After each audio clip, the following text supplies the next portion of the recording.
how to post pictures and videos on Instagram.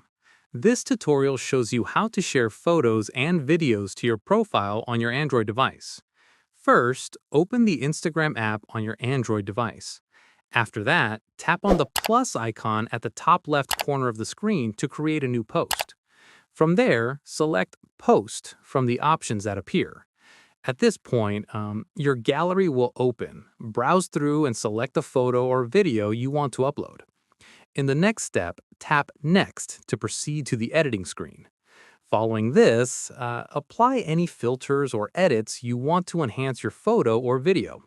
Once done, tap Next again to move to the caption screen. From here, type in your caption and add any hashtags, mentions, or a location tag to help more people discover your post.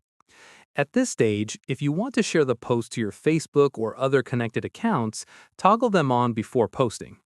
Finally, tap Share to publish your post and it will immediately appear on your profile and in your followers' feeds. And that's it. If this Instagram guide helped you share your photos and videos, give it a like, subscribe for more Instagram tutorials, and tap the bell icon for updates. See you in the next one.